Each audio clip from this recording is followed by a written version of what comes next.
ماشاء اللہ سبحان اللہ جزاک اللہ. یہ تھے جناب سید رضا عباس رضوی صاحب جنہوں نے گھبراہٹ کے آڑ میں نہایت خوبصورت تقریر کی.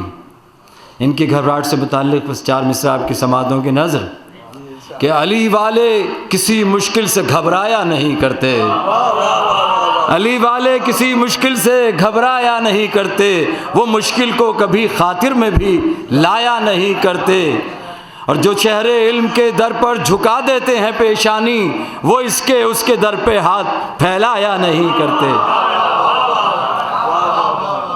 اب ہماری اس محفل کے تقریری مقابلے کے تقریباً نصف مقررین ڈائس پر آ کر اپنے فرائض انجام دے چکے اور تقریباً نصف مقررین کی تعداد ابھی موجود ہے. تو یہ کمرشل بریک کے طور پر میں تھوڑی سی آپ کی سمع خراشی کرتا ہوا کہ یہ بتاتا چلوں کہ اب تک جو تقاریر ہوئیں ان میں کافی حد تک وقت کی پابندی کا خیال رکھا گیا، لیکن مزید آنے والوں کے لیے بتانا ضروری ہے کہ 7 منٹ کی تقریر کا دورانیہ رکھا گیا ہے. اگر اس سے زیادہ تقریر میں کچھ لمحات لیے جائیں گے تو وہ ان کے نمبر مائنس میں چلے جائیں گے. اور اس کے ساتھ ہی یہ بھی بتانا بھی مقصود ہے کہ اب تک جو تقاریر سامعین کے گوش گزار ہوئیں اور منصفین نے بھی سماعت فرمائیں، میں پریجوڈس تو نہیں کروں گا، ظاہر ہے کہ منصفین کا فیصلہ ہوگا جو بھی وہ اس پہ اول دوم پوزیشن دیں گے. لیکن ہمارے ان تقاریری مقابلوں کا مقصد ایک یہ بھی ہے کہ نہ صرف کہ ہم اپنے مقررین کی گرومنگ کریں اور ان کو اس قابل کریں کہ وہ ماحول میں جا کر تقریر کرنے کے قابل ہوں، بلکہ ساتھ ساتھ ان تقاریر کے حوالے سے ہم اس دن کی مناسبت سے جن کا یہ دن منایا جا رہا ہے کچھ پیغام بھی سامعین تک پہنچائیں. ظاہر ہے کہ یہ کیمرے کے ذریعے بھی دور دور تک یہ پیغامات جائیں گے. تو اس تقریری مقابلے کا چونکہ عنوان ہے ولادت باسعادت جناب فاطمہ زہرا سلام اللہ علیہا، تو اب تک جو میں نے کمی محسوس کی وہ میں آپ کی اجازت سے بتاتا چلوں کہ ظاہر ہے کہ ابھی تک کسی بھی مقرر نے جناب فاطمہ زہرا سلام اللہ علیہا کی ولادت کی تاریخ نہیں بتائی کہ کون سی تاریخ ہے، کس تاریخ کو آپ اس دنیا میں تشریف لائیں. 20 جمادی الثانی بعثت کے 5ویں سال آپ کی ولادت بتائی جاتی ہے کہ اس دنیا میں آپ ظاہری طور پر آپ کی ولادت پاک ہوئی، اور اس کے بعد ہی ظاہر ہے کہ مزید آپ اس دنیا میں جب تشریف لائیں تو عصمتوں کا برکتوں کا نزول اس دنیا پر مزید ہوا. اب ساتھ ساتھ آپ یہ بھی ذہن میں رکھیں کہ اس تقریر مقابلے میں ہار اور جیت کی کوئی اس لیے بھی وقت نہیں کہ جناب فاطمہ زہرا سلام اللہ علیہا نے جب ایک بار ایک سائل کو اپنا ہار دیا تھا جس کو گلو بند کہتے ہیں، تو اس ہار کی برکتیں یہ ہوئی تھیں کہ جب آپ نے کہا کہ اس کو فروخت کر کے تم اپنی ضرورت پوری کر لو، تو وہ مسجد نبوی میں واپس تشریف لایا اور بیان کیا کہ اس نے کہ یہ ہار جناب فاطمہ زہرا نے مجھے عنایت کیا ہے. تو جناب عمار یاسر وہاں موجود تھے، تو آپ نے یہ پیشکش کی کہ میں اس ہار کو خریدنا چاہتا ہوں. جب آپ نے وہ ہار خریدا اور واپس پھر جناب فاطمہ زہرا کی خدمت میں غلام کے ساتھ پیش کیا کہ میں اس غلام کے ساتھ ہی یہ آپ کو واپس لوٹاتا ہوں، تو جناب فاطمہ زہرا سلام اللہ علیہ نے اس غلام کو آزاد کیا. تو آپ کے ایک ہار کی اتنی برکت کہ غلام آزاد ہو جائیں، سائلوں کی ضرورت پوری ہو جائے، تو مباہلے کی جیت اس کی برکتوں کا کیا اندازہ ہوگا. درود پڑھیں محمد و آل محمد پر. اور اب اس کے ساتھ ہی ہم سلسلہ تقریر کو دوبارہ آغاز کرتے ہوئے گزارش کروں گا جناب اظہار حسین زیدی صاحب سے کہ تشریف لائیں اور اپنی تقریر سامعین کے گوش گزار کریں. جناب اظہار حسین زیدی صاحب.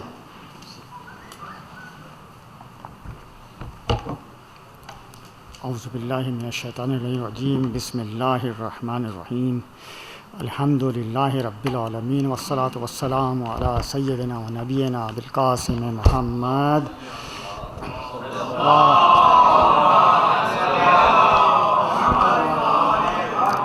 وآلہ الطیبین الطاہرین ولعنۃ اللہ علی اعدائہم اجمعین. بسم اللہ الرحمن الرحیم. انا اعطیناک الکوثر فصل لربک وانحر انا شانئک هو الابتر. اللہ کا لاکھ لاکھ شکر ہے کہ اس نے ہمیں جناب سیدہ کے جشن ولادت میں شرکت کی شرف عطا کیا. میں جونیئر کلاس سے تعلق رکھتا ہوں اور جونیئر کلاس کے ظاہر بچے ہوتے ہیں. اور بچے کو حکم دیا ہے کہ وہ جناب سیدہ کی تعریف، تعارف اور فضیلت بیان کریں، اور وہ بھی بزرگ علماء کے سامنے۔ میں علامہ مجلسی کی بحر الانوار سے یہ سب نقل کروں گا، اور اس میں پہلی ہی روایت حضرت امام رضا علیہ السلام منقول ہیں کہ رسول اللہ فرماتے ہیں کہ میں جب معراج پر گیا اور آسمانوں کی بلندیوں پر پہنچا، جبرائیل امین میرے ساتھ تھے، اور جبرائیل امین نے میرا ہاتھ تھاما ہوا تھا۔ جبرائیل امین نے مجھ کو داخل جنت کیا۔ جیسے میں جنت میں داخل ہوا، جنت کے باغات کی سیر کر رہا تھا، جنت کے باغات میں سے ایک باغ میں جب داخل ہوا تو سامنے دیکھا ایک شجر ہے، بڑا نورانی شجر ہے، اس میں سے نور ساطع ہو رہا ہے، اور اس میں طرح طرح کے پھل لگے ہوئے ہیں۔ ندائے غیب آئی کہ اس میں سے ایک پھل نوش جاں کیجئے۔ میں نے اس میں سے ایک پھل توڑ کے نوش جاں کیا، جو کہ مکھن سے زیادہ نرم اور تازہ، اور مشک سے زیادہ خوشبودار، اور شہد سے زیادہ شیریں تھا۔ وہ پھل نوش جاں کرتے ہی میری پشت میں ایک جوہر پیدا ہوا، اور جب میں معراج سے واپس آیا ہوں اور جناب ختیجہ سے میں نے قربت اختیار کی، تو اس جوہر سے جناب فاطمہ الزہرا سلام اللہ علیہا کا حمل قرار پایا۔ جناب سیدہ اس جہان میں بعثت کے 5ویں سال اور 20 جمادی الثانی کو تشریف لائیں۔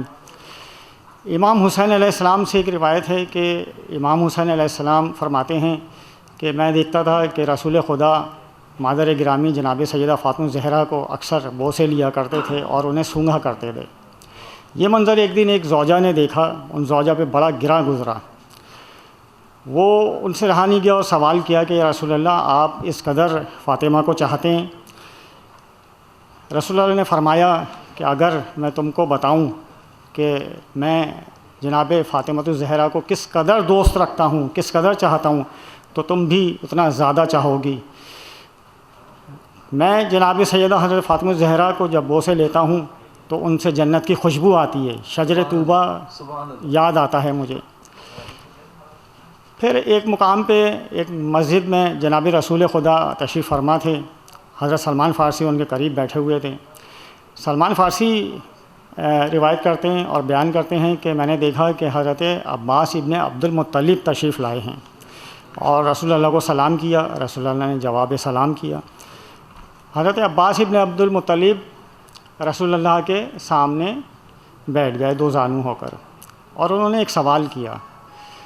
کہنے لگے یا رسول اللہ، علی کی فضیلت آپ دیگر افراد اہل بیت سے زیادہ بیان کرتے ہیں اور ان کی زیادہ فضیلت بتائی جاتی ہے، اس کی کیا وجہ ہے؟ رسول اللہ نے فرمایا اے چچا، میں آپ کو بتاتا ہوں۔ جب آسمان تھا نہ زمین، جب دوزخ تھی نہ جنت، جب نہ لوح تھی نہ قلم، جب نہ سورج تھا نہ چاند، اس وقت اللہ نے مجھ کو اور علی کے نور کو خلق کیا۔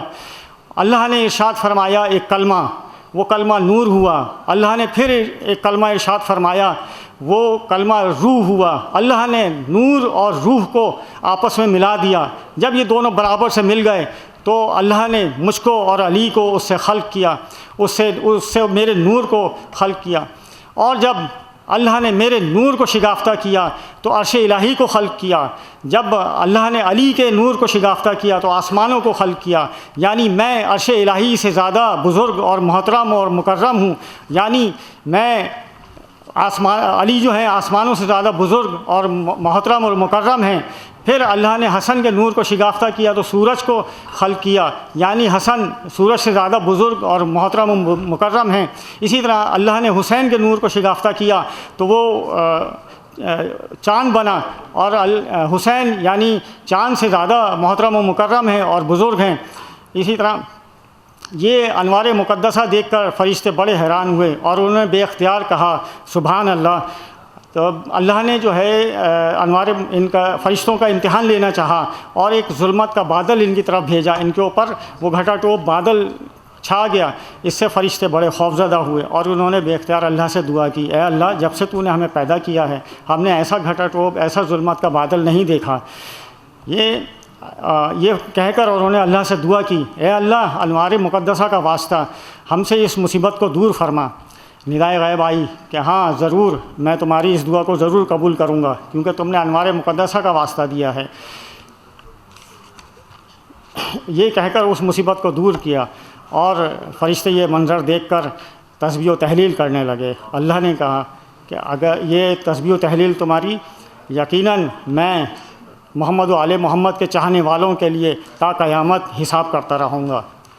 یہ سن کر عباس ابن ابی طالب عبد المطلب بڑے خوشحال ہوئے اور گھر سے باہر تشریف لائے. ابھی راستے میں تھے کہ مولا علی سے ملاقات ہوئی. مولا علی کو آگے بڑھ کے انہوں نے بغل گیر کر لیا, ان کو گلے سے لگایا اور ان کے ماتھے پہ بوسہ دیا اور فرمانے لگے اے علی تم اور اہل بیت اللہ کے نزدیک اس قدر محترم و مکرم ہو.